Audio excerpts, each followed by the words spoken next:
Welcome to the Lifeline podcast, the rhythm of restoration for spirit, soul, and mind, where truth steadies, grace refines, and love restores.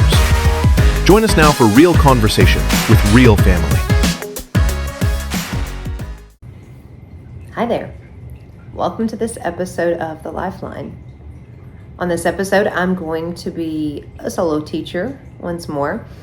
The rest of the team will be back for the next episode and several after that, but I'm going to be doing a solo teaching here today that's going to follow up on the prior teaching that I did in episode 3 on obedience. So let's dive right in. If you watched episode 3 on obedience, which I encourage you to go back and do that, even if you don't though, you'll understand where I'm taking you in this lesson. I want to just go back and just cover a little bit of obedience so that if you did miss it, it'll tie right in for you. So obedience is God's chosen pathway to intimacy.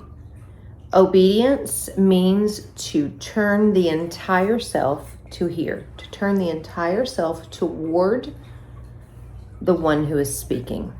Okay?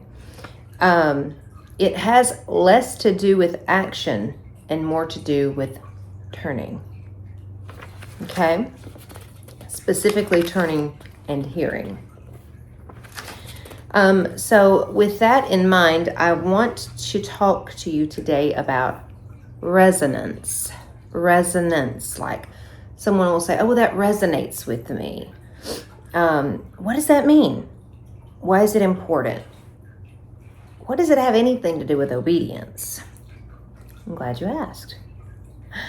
So, as always, I am our resident researcher and deep diver. I love that kind of thing. One of the things that I enjoy doing is word studies.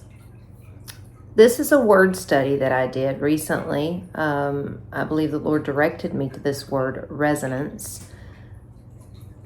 And so when I did a deep dive into the study of the actual word, I uncovered such beautiful things. So the word resonance comes from the Latin word resonare, which means to sound again. Literally, it means to echo back. Okay? It's when two things begin to vibrate in harmony. One moves, and then the other, when tuned to the same frequency, begins to move also. So I'm going to use an example, and this example is going to be a musical device called a tuning fork. So a tuning fork is shaped just like a fork, sort of.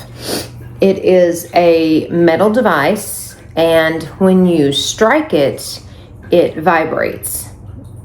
And as it vibrates, it creates a certain frequency, and frequency is what gives us sound.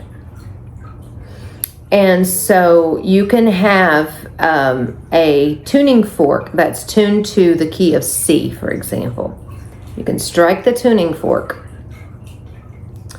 and as it vibrates, it will help you be able to determine if the key you're singing in is actually C or playing in whatever. It helps you to tune to it, okay? It gives you the proper frequency, the proper sound that it is tuned for, okay? So here's the thing. When you have a tuning fork that's tuned to the key of C, for example, over here, and here you have another tuning fork that's also tuned to the key of C. You can strike this tuning fork and it will vibrate, right? And in response, without ever being touched, the other tuning fork will vibrate also. It will vibrate because they're tuned to the same frequency. And when this one detects this frequency is moving, it will move in tandem with it. That is resonance. it begins to hum without being touched. It begins to hum without being touched. And I thought about that. Within the concept of obedience, we often want and desire the touch of God. Of course. There's nothing wrong with that, of course. But what obedience actually does is it tunes us to the same key. It tunes us to his frequency, so that even without his touch, when we feel him in any atmosphere or detect him inwardly, right? It tunes our actual soul to his frequency, and it will, without being touched, begin to vibrate in the same way as his soul does. I think that's beautiful. That's especially important because when we were born again, our spirit man, I'm Anita. I am actually a spirit named Anita.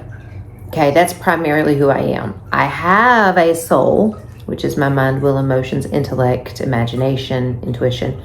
I have a soul. I live in this body. Okay, without this body, I'm still Anita. Okay. The reason why this is so important is because when I became born again, my spirit became perfect. But my soul, now that's the part of me that's still in process. Okay? This is why obedience is so important. Because obedience tunes our soul, which is in process. It tunes our soul to God's frequency, right? So that when he moves, we move in tandem. We move with him. Okay? I love that. So, obedience equals resonance because obedience tunes the soul to God's frequency. Okay? All right, so here's the thing. Sin actually gets us out of tune. Sin detunes us. That's probably not a word, but we're going to use it. Sin detunes us, but obedience retunes us. It retunes the inner string of our heart, right? Until the vibration of his word, when it comes, makes our heart hum in response. He says in John 10:27, my sheep know my voice. They hear my voice and they know my voice, and a stranger they will not follow. This is not just hearing the words, it's recognizing the frequency of love. It's recognizing his voice. Recognition is what happens with the tuning forks, okay? This tuning fork recognizes this one, and in response, without being touched, it hums together, okay? In Psalm 42, verse 7, he says, deep calls unto deep at the sound of thy waterspouts. Let's talk about that. One depth, he says, deep calls unto deep. One depth awakens another.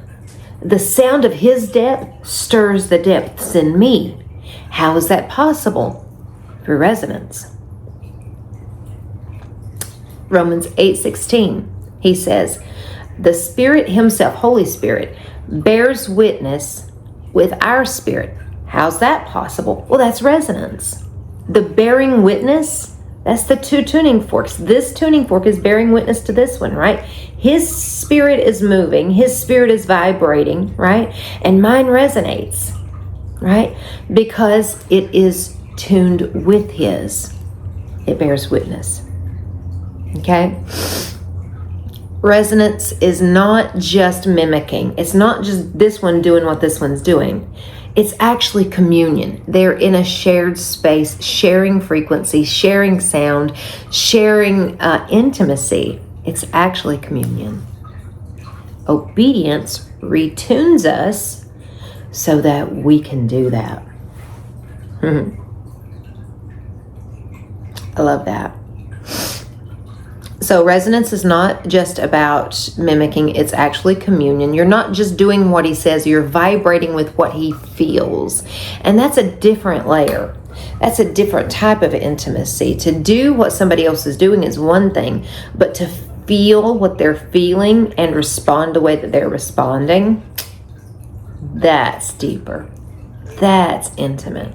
Okay? You're in resonance with God when it feels like these things. Peace without explanation. Effortless clarity. I just know. Alignment of your thoughts, desires, and emotions. They come in line. The sense that life flows through you and not against you. That's what resonance feels like. When you're in resonance with the Lord, have you ever, my sister and I, we call it psychotic peace.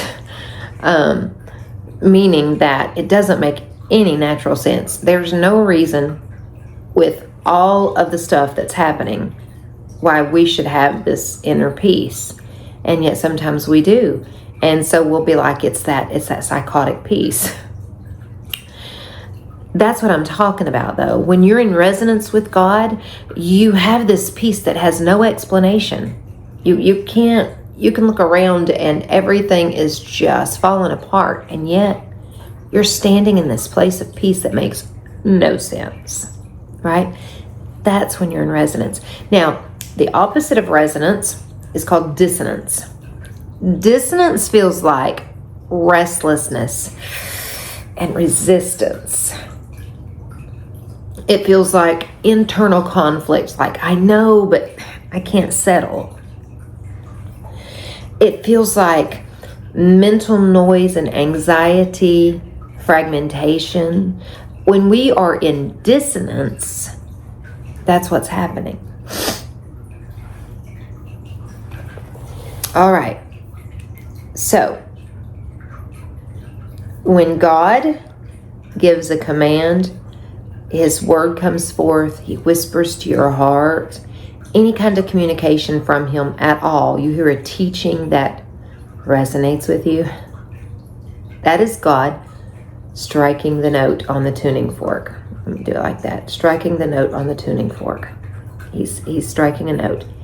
And obedience, whatever level of obedience you walk in, that's the level to which you're going to be able to resonate with him. Okay? So he may be moving like this and you may be moving like this, right? You're still moving at his voice, but obedience is going to fine-tune you. That's why it's so important. If your heart is tuned to the same pitch as his through humility and love and trust, that tunes your heart, right, to the same pitch, obedience, okay? You don't need to try to respond then. You simply begin to vibrate with the same sound as him. And that's where I'm trying to get to in my every single day life. I experience periods of this, but then I become untuned, right, or detuned, and then I start feeling dissonant again. So when I start to feel that, I go back and I say, okay, what area have I been disobedient in? What area have I not listened well? Okay, what area have I not turned my entire self toward the voice who's speaking to me? And I retune. So when your heart is tuned to the same pitch, you start to vibrate with the same sound as his. That vibration comes from obedience, okay? And it produces a harmonious sound, okay? That harmony equals intimacy, okay? Harmony equals intimacy. It's that state of resonance. It's worship in its purest form. When we resonate, when we hum with his heart, vibrate with his sound, that is worship in its purest form, because it's intimacy. We're actually not just doing what he does, right? Our heart is actually tuned to the same frequency, to the same sound. And I love that. Resonance is what happens when hearing becomes harmony. So,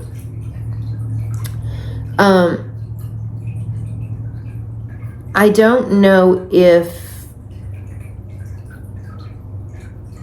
many of you probably do understand what harmony is. Some of you may not. So I will give a brief definition of what harmony actually is, and we're going to use music, of course, to do that. So I'm a singer. I sing with my siblings. And so if we are singing a song, you are Jireh, you are enough. Okay? If we all sing on that same note, you are Jireh, that's unison. We're singing all on the same note, and it's lovely, right? But if I sing, you are Jireh, my sister goes, you are Jireh, and my brother goes, you are Jireh, right? You put all of those notes together, and because they're part of the same family of notes, they create a harmony. Harmony is beautiful, okay?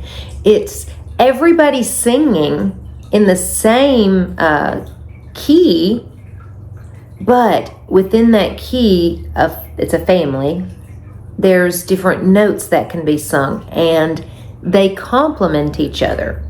Okay, when you sing notes together that complement each other, or that's part of the same family of notes, it's harmony. Harmony is beautiful. I'll describe more about harmony in just a moment. But resonance is what happens when hearing becomes harmony. So here, let's follow it through. God speaks. You orient your entire self toward his voice. Okay, that's hearing. That's obedience. You turn your entire self toward the voice. Okay? When you do that, that hearing that you're doing then becomes harmony, right? Because he has struck his tuning fork and you are vibrating in tandem with him, right? But here's the thing, is that you're not God and he's not you. Right? And so you each are bringing your own part to the song. Do you see? And I love that. And it creates harmony. Harmony is when your yes doesn't just follow God, it sings with him. So God is interested in our yes. So when you wake up in the morning, yes, God, you can have my yes today. Whatever it is you ask me, whatever you direct me, I'm giving you my yes. Okay? And harmony is when your yes doesn't just follow him. It sings with him. Okay? He's not just wanting us to, like soldiers, just follow along, right? And just do and perform functions. That misses the entire point. He's interested in fellowship, relationship, intimacy, harmony. Those are the things, communion. He's interested in those things with us. Okay? Just performing a function makes you a Pharisee with no intimacy. So the function or the action or the behavior, that's far less important than our heart singing with him, our heart being in resonance with him. Okay? When our heart's in resonance, of course our behavior is going to follow up with that, and it's going to be proper behavior. But the behavior is not the point. The point is communion and fellowship and closeness, intimacy, harmony. All right, so when your heart is tuned to his key, even your silence sounds like praise. I love this. It's called contemplative prayer. And it's the kind of prayer where you just sit before the Lord. You don't speak. You don't say anything. It's not necessary. It's the kind of prayer that moves beyond words or requests or thoughts even. It's the prayer of presence, where the soul learns to rest in silent awareness of his nearness. Okay? It's being with God rather than speaking to God. Right?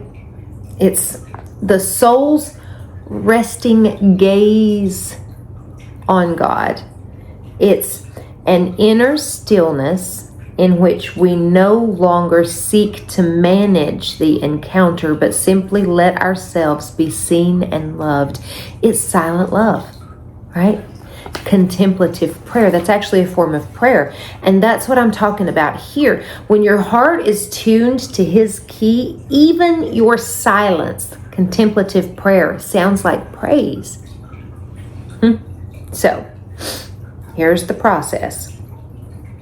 We go from hearing to harmony, from harmony to habitation. Let's get into that. All right. Hearing. Hearing in music is the initial act of perceiving the sound. Okay? The ear catches the frequency. It recognizes tone and rhythm and pitch. Yet hearing alone cannot make music. You can hear and still be disconnected, critical, or offbeat. Hearing is a part of the process, but hearing does not make music. Okay? Spiritually, the hearing portion of this is when your spirit perceives God's voice, right? His word strikes the air of your soul, and but it hasn't yet shaped your rhythm, right? So you've heard him speak, but you haven't yet turned. That's obedience, remember? You haven't yet turned. You acknowledge that he's spoken, but you haven't yet turned to the sound of his voice, okay? So just hearing him doesn't make any music, right? The note has been played, but you haven't yet joined in. All right.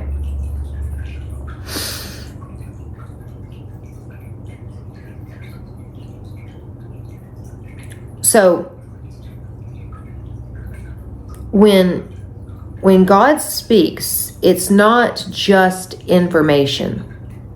It's vibration that actually awakens memory, emotion, and identity. How is that? Well, neuroscience. I love this stuff. Neuroscience shows that hearing involves both what is called auditory perception, hearing, receiving sound, and also interpretive processing, meaning that you assign meaning to it. You interpret what's being said to you. Right now, you're interpreting, by listening to me, you're interpreting what I'm saying to you. Okay? So that's what hearing is, right? It requires auditory perception, which is receiving the sound into your ears, and interpreting it or assigning meaning to what I'm saying, meaning you understand it. Okay? So what you hear, neuroscience has proven, what you hear actually activates your inner world, your soul world. Okay? It activates emotion and memory, prediction, intuition, all of those things. What you hear activates or awakens that. Okay? So spiritually, this means that when God speaks, it's not just information. It's actually vibration that is awakening your inner world, your inner architecture of memory, emotion, identity, those kinds of things. Okay? Now, here's the next layer of that. There's a part of your inner system called your limbic system. This is your emotional system. And what happens in it also when you hear is it begins to tune, if you want to call it, to what is true or false, what is safe or unsafe, what makes you feel loved or alone, right? It starts to orient your inner world toward either one of those things based on what you hear. Okay? So hearing is so important. It's awakening all of your systems. Okay? And they all start to come on the line when you hear. So this is why scripture in Romans 10:17 says, faith comes by hearing, and hearing by the word of God. We can never get anywhere without hearing. Okay? And even if you don't have the ability to hear with your ears, you can also perceive. So somebody can write something down and you actually have this inner function inside of you of understanding that will allow you to have very similar reactions. Okay, so hearing is not passive. That's my point. It is the soul remembering its source. It's being awakened. Everything in you, your inner structure, that's your soul. It's your soul remembering its source. Okay, so hearing is so important, so vital. At this stage of the 3-part process I named, hearing, right? Obedience is attentiveness. God's voice is recognized here as holy ground, and your ear actually becomes the doorway for intimacy. And the moment that you orient your entire self toward that voice, then you move from just hearing to harmony. Okay? But hearing is the doorway.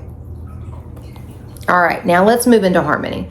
Harmony, again, is when 2 notes or more of different pitches vibrate in mathematical relation. Remember, I told you they're a family of notes, so they have a mathematical relationship. Okay? The result is beauty without friction. Okay, let me give you an example of that. I remember years ago I was listening to Mark Rutland, and he was saying, I remember I was praying and I had said to the Lord, I want to move to Dallas. And Lord, please tell me if I'm supposed to move to Dallas. I don't want to move without you. Am I supposed to move to Dallas? Yes or no? Can I move to Dallas? And he just kept praying and kept hearing nothing. God didn't say yes or no or maybe or kick rocks. And he just kept going. And he kept getting frustrated. He was like, God, you're saying nothing. You're saying nothing. Why aren't you speaking to me? And finally, he got tired of it. So he went to the Lord in his frustration and he said, I don't understand why you won't tell me if I'm supposed to move to Dallas or not.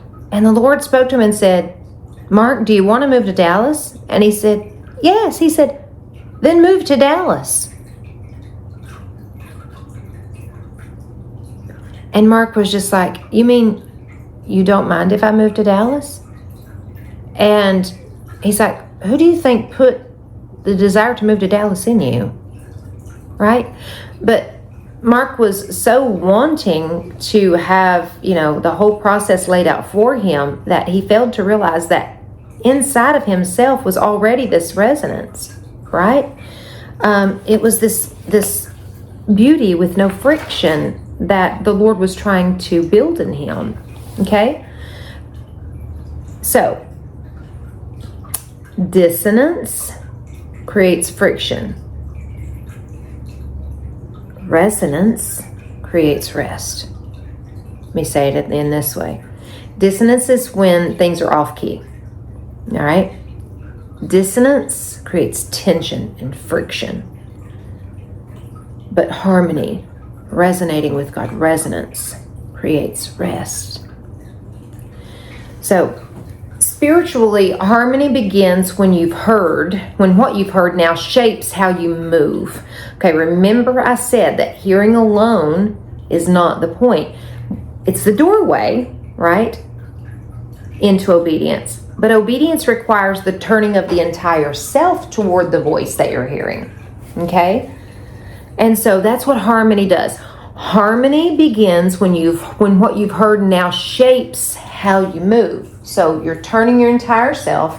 Now, the moment you turn your entire self toward the voice, you're entering into harmony. Okay? You're no longer just hear God, but you start to move in rhythm with Him. Right? Your will and His will, they're still distinct. Right? God's not trying to kill your will. He died. He sent Jesus to die on the cross to protect your ability to choose, your will. Okay? So God's not trying to kill your will or take it over, right? He's trying to get your will to resonate with His. There's still two distinct wills, right? But now they operate together.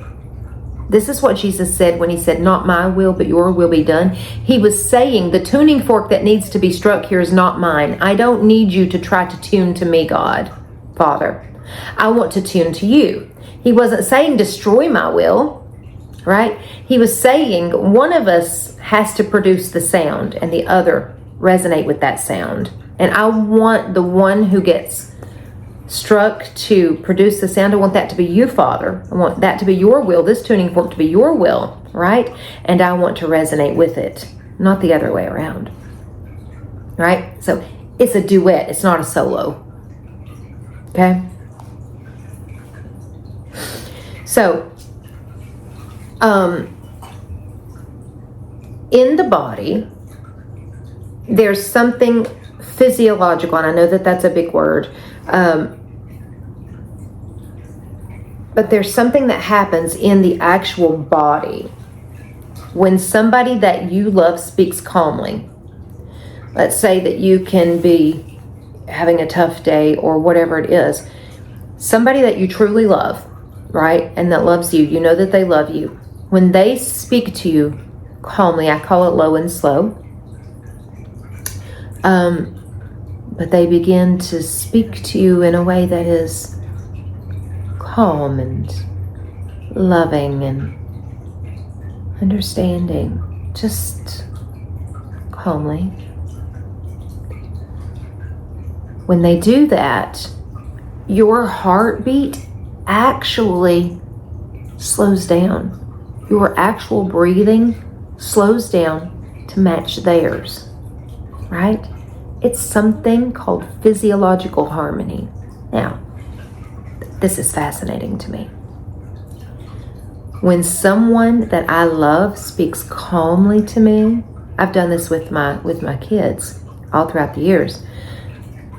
When they're upset or frustrated, I'll use low and slow, and I'll calm my voice and slow it down and speak to them in a soothing and calm manner, because it actually makes their body resonate with mine. Their heartbeat slows down, their breathing slows down, their inner world starts to calm down, right? Why?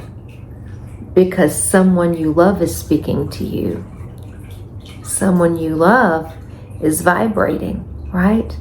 And because you love them and they love you, your actual physical body begins to resonate with theirs. And it begins to match theirs. It begins to match their calm. It begins to match their breathing. It begins to match their heartbeat. This is actually a physiological proven thing. It's beautiful, right? So, it's called physiological harmony. Spiritual obedience produces the same effect. Okay? So, when we orient our entire selves to hear, right? So first we hear, then we turn toward the voice. We've moved from hearing into harmony. Okay? That's what obedience is, moving from hearing into harmony. When that happens, our nervous system actually shifts from flight to flow. Anxiety lessens because our internal rhythm starts to match His internal peace, right? Our prefrontal cortex here, which is our executive function, it's logic and reason and those kinds of things, it actually quiets down. And then our relational awareness becomes heightened. Here, in this place, we're not reacting. Actually, here we respond instead, right? Philippians 4:7 says, the peace of God will guard your heart and mind. Okay? That's resonance. Peace is not the absence of chaos. It's the presence of harmony. Okay? It's not only the absence of chaos. Yes, the absence of chaos is a form of peace, or has a measure of peace in it, but it's more than that. Peace is not the absence of something. It's not the absence of conflict or the absence of difficulty. Peace is actually presence, the presence of harmony, right? Peace. All right, and then finally, so we move from hearing into harmony, now into habitation. This is where it's beautiful. All right, when resonance deepens, the boundaries between the vibration and the vessel disappear. I love that. Okay? Then the whole instrument becomes a chamber of sound. It's like a guitar. Hang on, let me grab a guitar.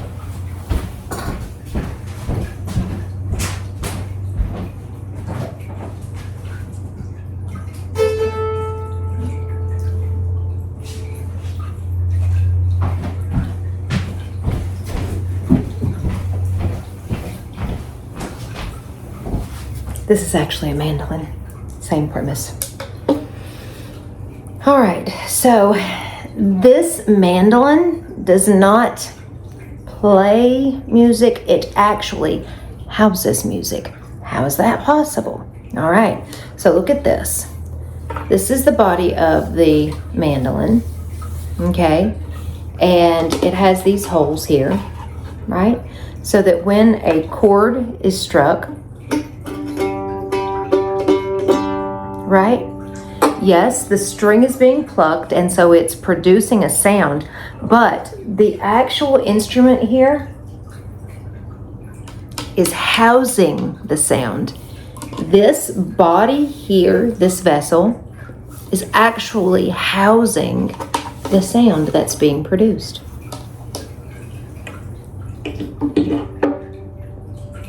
So, the guitar or the mandolin doesn't play music, it actually houses it.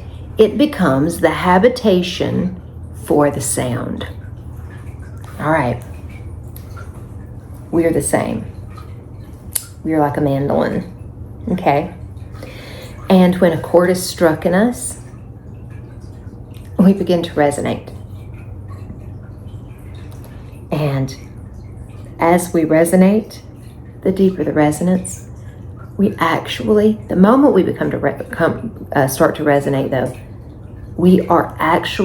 we've moved from harmony to habitation. Now we're not just playing his sound, we're actually housing it. Okay, so this is where obedience has actually matured or ripened into abiding. Abiding. That's what to abide means. It means to set up house, right? To inhabit.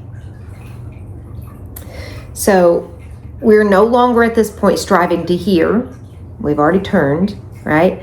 We're not striving to harmonize, right? We are actually at a place now, because we live in active obedience. Now we actually carry his tone continually. That's where we want to be, right? So when we go from obedience to disobedience, maybe we go and we will obey, and we're tuned with him, right? And then we go through this period of disobedience or distrust of the Lord or whatever, and we stop resonating, right? Because we're not being obedient. Okay. What we want is to be continually obedient, right? This is the concept of abiding. He says, if you abide in me and my words, hearing, my words abide in you, right? Abiding is about awareness and turning. Awareness meaning hearing, and turning toward the voice, right? It's you're going to manifest what you're aware of, what you're most aware of. Okay, so you turn your awareness in hearing, turn your awareness toward Him in contemplation, in thinking on Him, in meditation, in listening for Him, right? Those kinds of things. And if He says something to you, either personally or through somebody or through a song that comes on or a plumbing truck. I remember one time He spoke to me through a slogan on a plumbing truck. That sounds nuts, but He did. And it confirmed things for me. But if He speaks to you in any of those manners, it's Him speaking. You know His voice, right? Orient your entire self in that direction. The more that you do that, get into harmony. The more that you do that, the more that you actually start to not just be a string that's plucked, but an entire instrument that houses Him, becomes a habitation. I love that. So, this is when obedience has ripened into abiding. You no longer strive to hear or to harmonize. You carry His tone continually. You become a living resonance, His dwelling. You have become the instrument. I love that. I love that.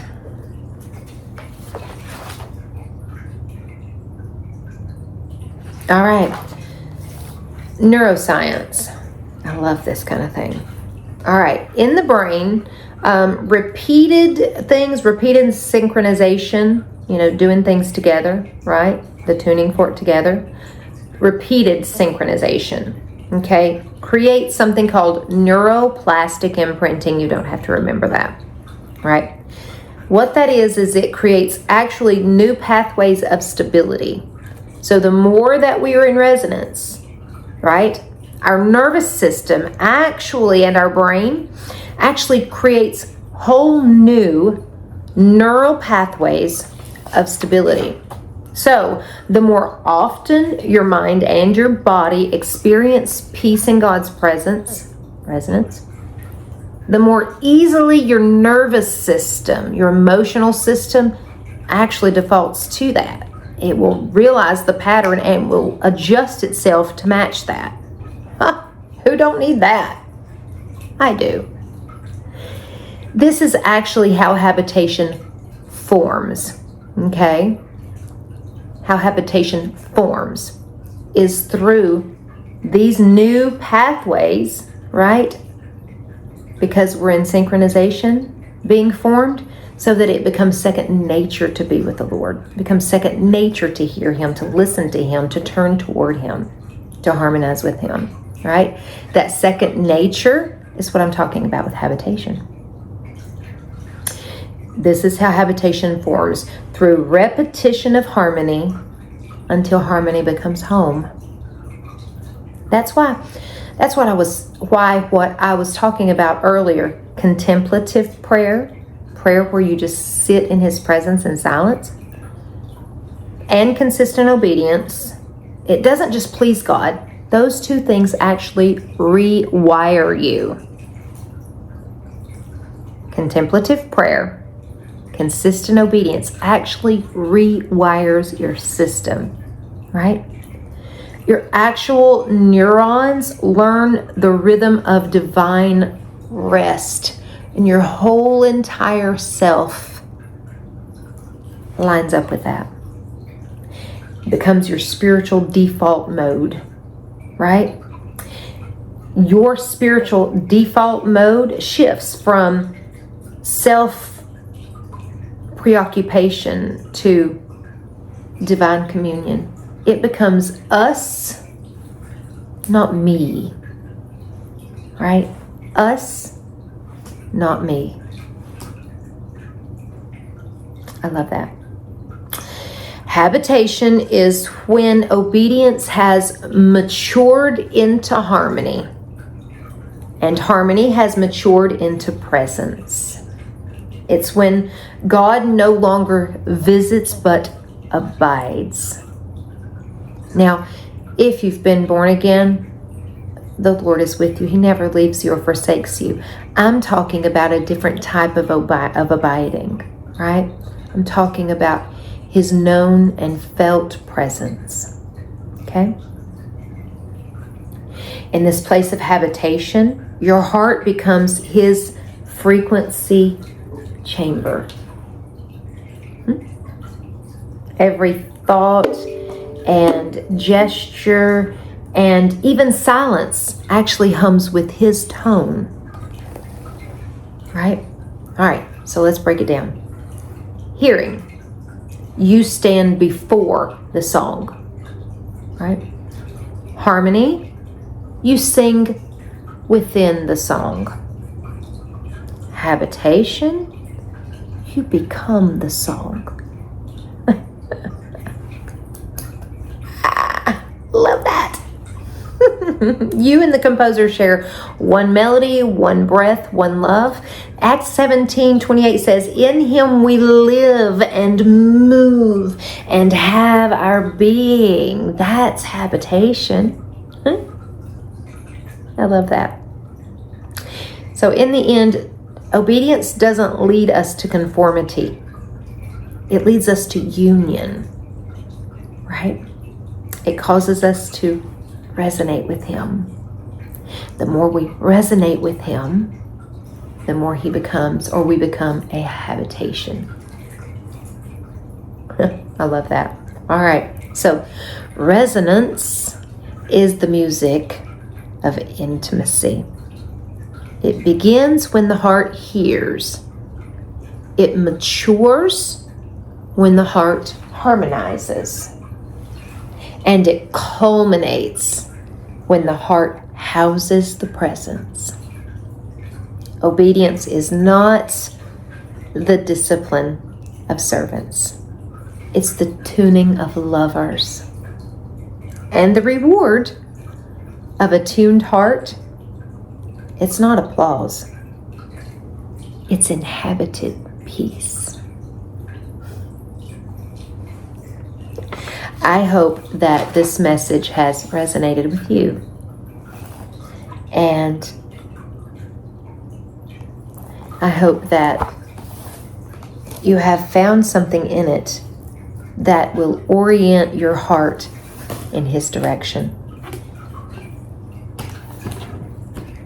It's my great pleasure to get to teach this to you. If you have any questions, comments, rebuttals, please put them in the comments. Don't forget to like and subscribe. That really helps us. And thank you so much for watching and for being here with me today. I have to get ready to go to work now. I'm partially there, but missing several key elements.